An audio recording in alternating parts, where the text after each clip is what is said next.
que obviamente ya también era muy conocida y que hacían cositas en el programa y nos divertíamos muchísimo con eso. Em, ¿Y en qué momento fuiste a Miami? Miami, mira, Miami fui antes, yo tuve una casa en Miami, en Key Biscayne, en una época, después, bueno, volví, me instalé allí, estuvimos ahí obviamente con mi familia, y después volví de nuevo, después volví a ir a Miami. Miami es un lugar que realmente me gusta mucho. Hoy en día es como una filial argentina, porque me dicen que hay muchísimos argentinos, hace ya 3 años que no voy, pero en aquel momento siempre me gustó mucho.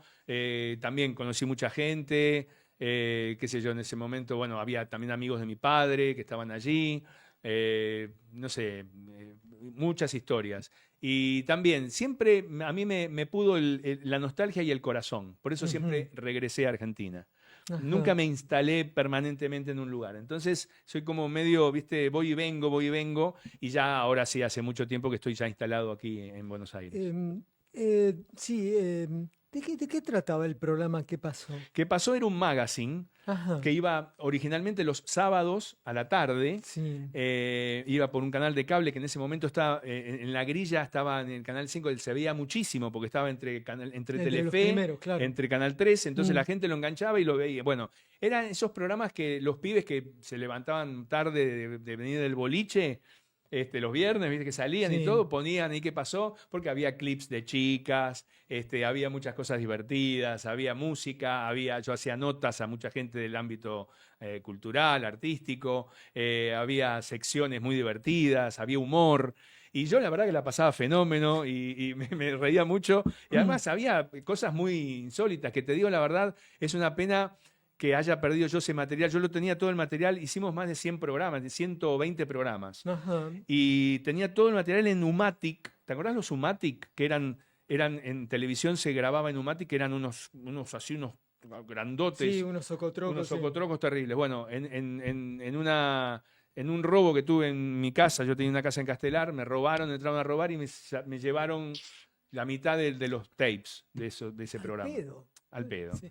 Y después, en otra inundación, Mm, perdí un montón de material también con eso, o sea que tengo muchas cosas grabadas en VHS, pero en mala calidad. ah, Y me duele no haber podido conservar eso porque eran programas muy, que aparte, notas increíbles, qué sé yo, de Nicola Di Bari hasta, no sé quién te puedo nombrar, pero, mm. viste, eran muy, muy graciosas, cosas muy, muy insólitas también. ¿Tuviste una entrevista con Nicola Di Bari? Con Nicola Ibarri sí, porque un amigo lo había traído a Argentina Ujú, y entonces, bueno, fuimos a cenar. Yo lo conocí a Nicola en una Teletón de Chile, entonces habíamos compartido hotel con Nicola Ibarri en Chile y también un tipo muy gracioso, muy gracioso. El Tano era un sí. personaje único y tenía un representante más gracioso que él, que era un Tano con unos bigotes así, unos mostacholes. No, no, eran dos personajes impresionantes. Nicola, tengo también unas anécdotas con Nicola Di Bari impresionantes. Y bueno, nada, después cuando vino a Argentina, bueno, nos vimos, fuimos a comer, fui a verlo al teatro, que él hacía sus presentaciones en el Teatro Astros en la calle Corrientes. Ujú.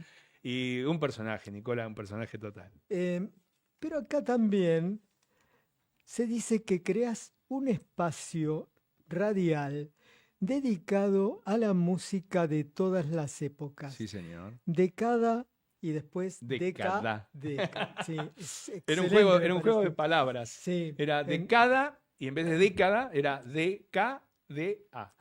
Y eso lo hicimos en Radio Mitre. ujú, Entramos a la radio de 9 de la noche a 12 de la noche, el horario después de la tira de ah, Fantino deportiva. ujú, La radio en ese momento, cuando la tira de Fantino terminaba, bajaba, en radio sí, se dice el share, el rating, y bajaba el share al quinto puesto, Radio Mitre.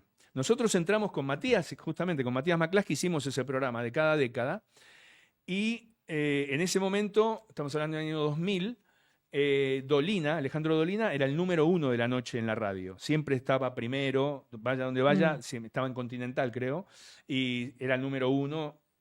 Y nosotros en mm, 4 meses nos pusimos abajo de Dolina, pero ahí muy cerquita. O sea que fue un éxito también muy fuerte, que Radio Mitre obviamente en ese momento también nos dio mucho, mucho impulso y todo. Y la verdad que lo hicimos durante 2 años, yo también la pasaba muy bien ahí, me animé, empujado por mi amigo, por Matías, me animé a hacer personajes actorales, entonces hacía diferentes personajes y voces, y entonces la gente creía que eran tipos que hacían secciones. Claro. Había un Oscar de Oscar que era un latinoamericano que hablaba, hola, hola, hola, ¿cómo estás, Lucho? Te Ajá. habla Oscar de Oscar, Ajá. latinoamericano, como Hugo Guerrero Martínez. Ujú. Bueno, después hacía un taxista que se llamaba Rogelio Manfredini, que hablaba, ¿qué haces, querido? ¿Cómo te va, papá? Y no sé qué, hablaba todas las cosas de la yeca, ¿viste? Mm. Y bueno, una vez vino Elvis Crespo, el de Sí. Suavemente, vino y le hicimos una nota en la radio, en el programa. Y yo me voy del estudio, Matías ya sabía esto, se queda con Matías en el estudio. Yo me voy a un teléfono de otra oficina y hablo como una vieja cubana y la gente va a ver que llame a Elvis, qué sé yo. Entonces yo digo, hola, Elvis. Y el tipo entró como un caballo, como que estaba hablando con una señora grande, y yo le empecé a decir yo lo confundí con Elvis Presley. Y entonces él me decía, no, el tipo no entendía nada. Decía, no señora, yo no soy Elvis Presley, soy Elvis Crespo. Pero ¿cómo? Yo creía que usted está... Bueno, yo me cagaba de la risa, y la verdad que la pasábamos fenómeno. Después, bueno, vino todo el desastre del 2001. La Mm. radio nos planteó una cosa de que, bueno, que no nos podía pagar lo que estábamos cobrando y que si traíamos sponsors y que no sé qué, se diluyó, se trastocó y dejamos de hacerlo. Y fue, bueno, una lástima. Ahora, eso es una de las cosas que perdiste. Por ejemplo, esta grabación con Elvis Crespo y eso. No, eso lo tengo Ah, en cassette. ah. Lo tendría que pasar a DVD, o a CD, Mm. pero lo tengo, eso lo tengo conservado. Lo que no tengo es la imagen de todos los programas de qué pasó, Claro. que eso era muy Mm. divertido. Esto Bien. de, bueno, después hice radio en México también cuando vivía allá, hice televisión también en México en un programa de cable de música, pasaba videos y todo eso, Telehit, y después, bueno, hice radio también en FM La Isla, aquí en Argentina. La radio siempre me gustó mucho y tuve una radio propia antes de todo este streaming y todo lo que está de moda hace unos años a esta parte. En el 2010, 2011, armé una radio propia y bueno, puse mucha guita, perdí mucha guita porque quise ser arte y parte. Yo musicalizaba la radio, tenía mi programa, quería vender publicidad, no podía. Mm. Armaba el coso pagaba, bueno, un desastre. Perdí muchísima guita, la armé toda de punta a punta, un lugar divino en la calle Giribone y bueno, nada, fue una experiencia fallida a nivel económico, pero muy linda artísticamente. Mm.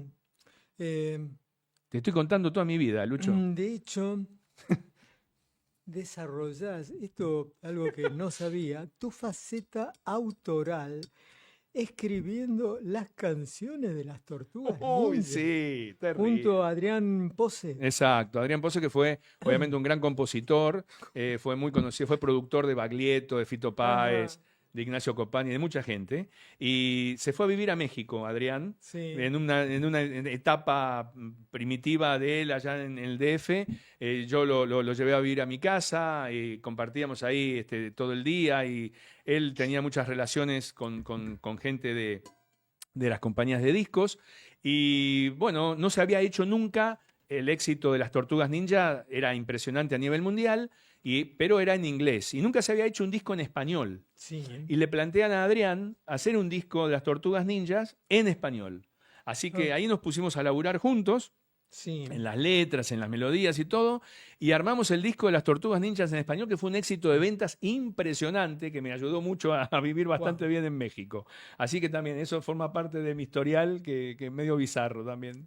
O sea, hiciste también un programa en México. Mm. eh, Sí, de música, en ajá, el cable, era en el cable de allá, una especie de, no te digo que era MTV, pero era una especie de Match Music acá. ¿Te acuerdas de ajá, Match Music que hacía sí, Santiago del Moro? sí. Una especie de eso, sí, Ah, hacía eso. Yo en ese momento era pibe, tenía 26, 25 años, 25, 26 años. ajá. Ajá. Y después tu parte autoral de escribir, no. Sí, yo al comienzo de mi carrera como cantante siempre fui más intérprete que compositor. Después Sí. empecé a animar a componer yo, a escribir canciones, y empecé a grabar temas míos.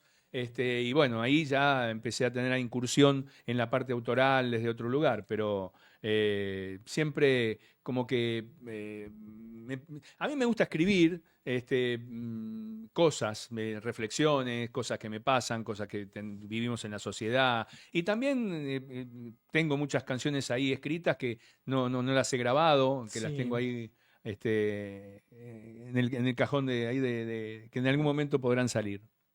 Bien, pero los tenés ahí, Pero he pero... grabado muchos temas míos, sí. A partir del disco mío de Sin Palabras, ahí empecé a animarme a hacer muchas canciones mías.